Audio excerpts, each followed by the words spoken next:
My name is Jeev Chugh. I head the business agility practice at UST. We have a team of about 150 plus consultants supporting organizations on their enterprise agility journeys. Today, I will be talking about project to product transition.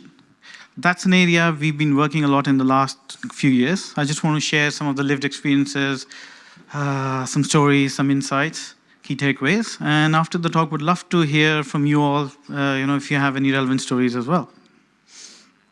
However, before I delve into that, just want to take a brief detour to a chilly morning in Seattle in the early 90s. The scene set here is the headquarters of Boeing. The 777 program inception is about to unfold. And we are looking at Boeing 777, the design process, very different from its predecessors. It was an unprecedented level of collaboration where they brought in 8 major airlines onto the design table, departing from their traditional silo approach. And not just the airlines, the suppliers, partners were all involved in the design and development process. They worked through with the Boeing engineers. This was never seen before in the aviation industry. And this sort of collaboration led to some really innovative design features that came out. The Boeing 777 was overall seat per mile 10% efficient than any other wide-body aircraft at that point in time. Along with modular designs they came up with, which was really useful for the airlines, something they didn't have before, so they could customize the layouts, and a number of features, including noise reduction and so on. Results so far, I think 777 has been one of the most successful aircrafts. We've seen over 2,000 deliveries, and it's exemplified collaboration, customer centricity, innovation, and that openness for cross-functional teams. You might be thinking why I'm talking about an aircraft at this conference.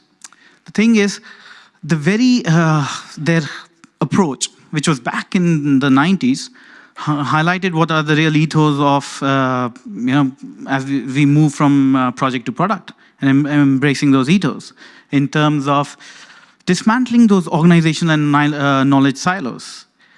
The early design feedback that we got from the customers, the partners, allowed for iterative refinements much early on, so they can build a product that was much aligned to the airlines as well as the passengers.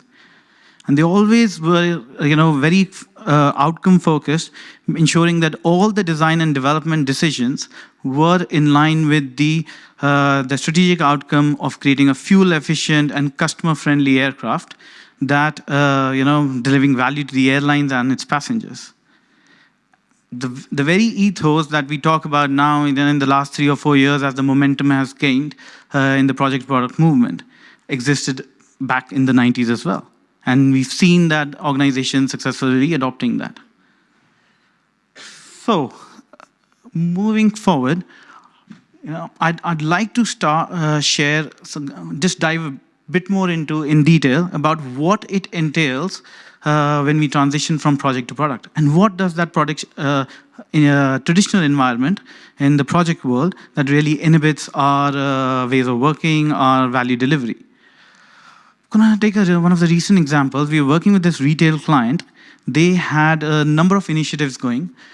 There was a loyalty program, I remember in payments integration, the customer insights, omni-channel experience.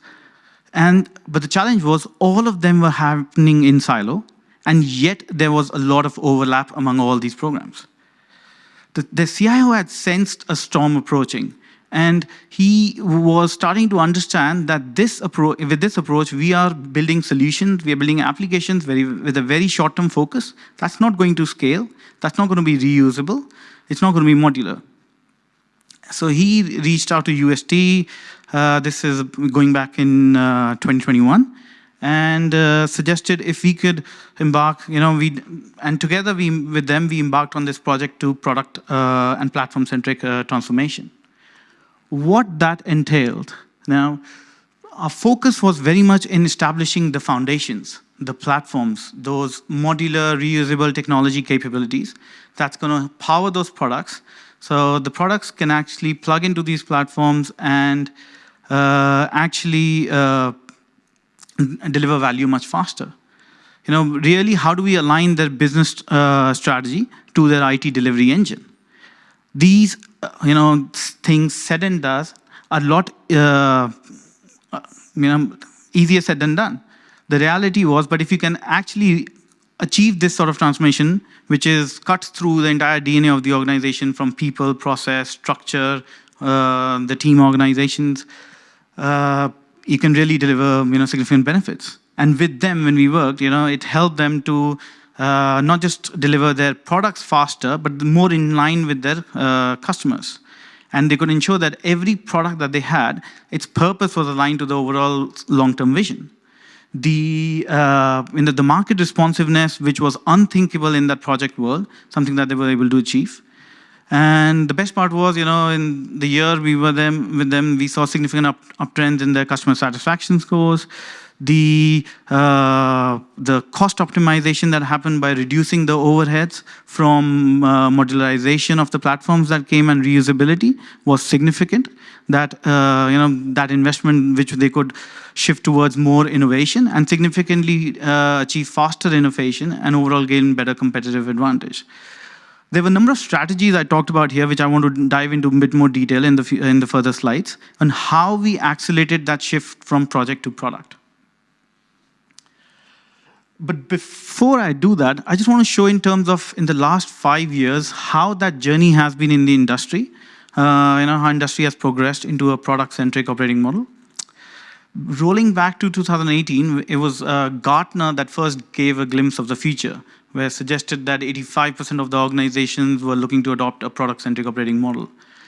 They further suggested that 80% of them would have adopted at some way partially by 2022. Move forward, 2020 was when Forrester provided a checkpoint, suggesting that 27% of the organizations had adopted a product-centric model partially. In the same year, so there was some movement, but it was quite evident that we were still far away from the summit. But in the same year, IDC provided a silver lining, suggesting that for the organizations that have adopted product-centric model, they've been able to reduce their operational inefficiencies by 35%.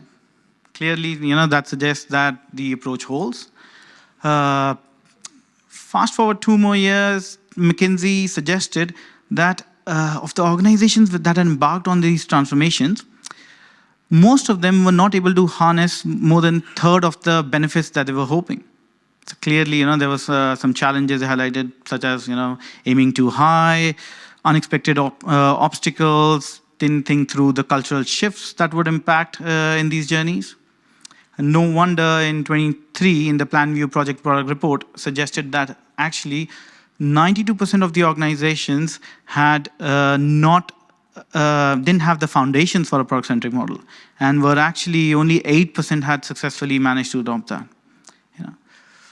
Clearly, if you try to connect the dots, it seems a bit evident that what McKinsey suggested had a domino impact into the slow progress that we've seen. Because Gartner's forecast was 80%, and PlanView suggesting even now it's only 8%. Well, while these are numbers, they tell a part of the picture. The real impact and the full picture that to understand, you really have to live through those experiences, the real stories, the tangible trials and triumphs. And on that note, I just want to share one such recent engagement we had on a project product transformation.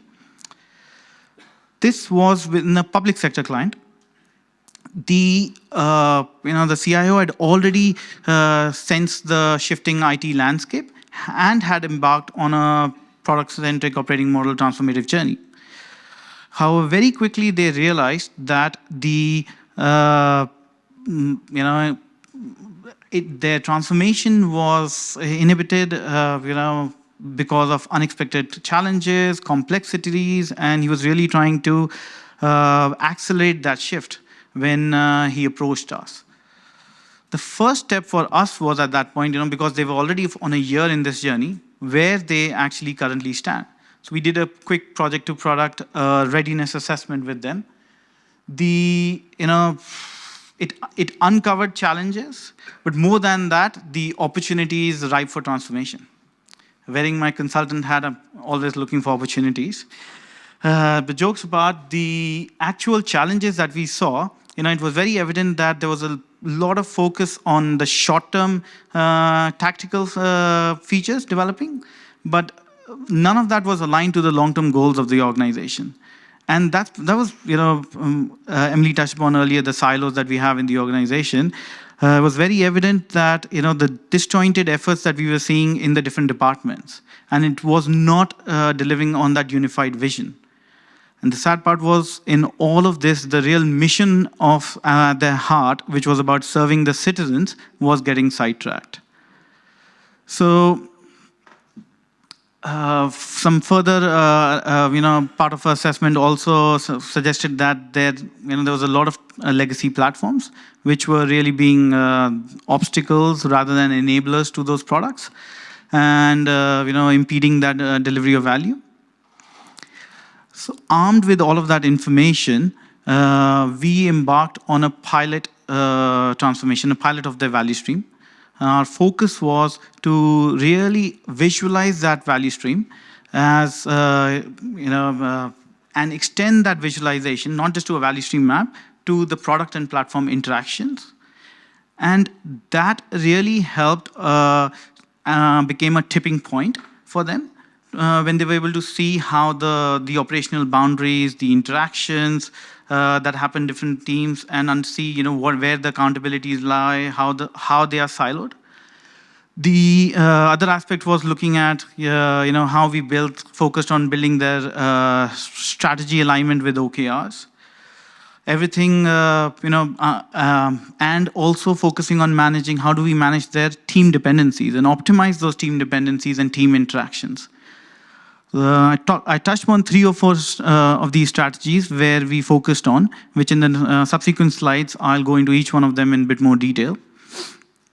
But that shift really helped us to accelerate their project to product transformation. And on that note, just want to share the first aspect where we focused on. So coming back to the public sector organization, we focused on their council tax value stream, really understanding, which was our initial pilot, really understanding from start to finish what was the actual flow of value. And we focused on extending that to how the products and the platforms interact through that value stream. I still remember when we first ran this workshop with the leadership, one of the questions I had was, who really has an accountability for end-to-end delivering, the council tax services? I was expecting 1 or 2 names from business and tech leadership, was actually tossed around with names. The reality was no one really held the reins. We had system owners, so-called product owners, but no one really had that accountability to drive efficiencies through the value stream. And when we were able to bring this to light, that many of those challenges existed in business processes, some of them existed in technology, but when you look at it from the customer perspective, the citizen perspective, he or she is looking for a seamless experience right through the journey. And he or she would not care about the issues are in a particular system or in their process. And that really became a tipping point with the client for them to understand the need of that end-to-end accountability from the customer perspective to drive efficiencies, which really lacked. And because it really got them thinking that where does the team dependencies lie, where are the organizational boundaries, where are the accountabilities. So my suggestion is, anyways, when you're typically starting on this sort of a journey, it's really good to visualize this and extend it with your product taxonomy to bring it to light those interactions. The second strategy we focused on was how we actually, align their delivery with business outcomes. Now, this I'm going to take another example. This was a retail client. Here, they had actually already adopted a product-centric model. However, their CIO suggested, that they had this 3-year strategy. And then they had their product portfolios, which were working on quarterly increments, delivering those PI objectives. But when you look at those PI objectives, those were very solution-focused. And there was no way to tell that how we were actually delivering on that 3-year strategy. So our focus was really to work with them, the product leadership, translate that strategy into quarterly OKRs, quarterly business outcomes for the immediate quarter. And that OKRs, with leveraging the construct of quarterly business reviews, where we can align on those OKRs, and those OKRs then form the bridge between those PI objectives, creating that clear line of sight where those OKRs were translated by that product team into epics, features, and stories. So creating that line of sight right from the strategy to the story level. But the reality was, again, it seems very process heavy, but it's more in terms of bringing that outcome-focused mindset. And it doesn't happen overnight. It took us good, I would say, 3 quarters or so to really streamline this process. I still remember, and this is something, adopting OKRs with strategy alignment is we are introducing internally at UST as well, practicing what we preach. And recently I was working with one of our testing practices, and they said to help adopt OKRs. And you might think, why not traditional goals? Someone who's very used to traditional goals, what is the real difference there? So they suggested that the outcome they were looking was at adopting increasing automation in our testing engagements.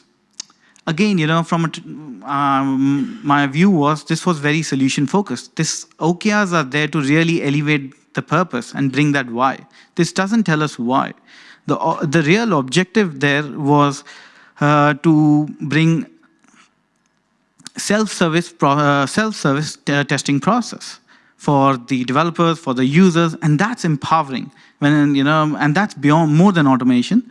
It's making that user independent. And that is the quality about OKRs, in comparison to traditional goals, that it can really elevate that product's purpose, align that to the strategic objectives, and bring everyone in line to what that purpose is. Another aspect within that retail client was, now they had a lot of customer feedback loops, right from the marketing, sales, the product level, customer support teams. But none of those feedback loops were integrated, and there was a real lack of actually actionable insights measures coming to based on feedback. The wonder for this product, when we started, they were on a App Store score of 3.2, and our focus there was really to centralize, streamline, and action. How we can actually integrate that feedback across the channels, bring together into a centralized repository.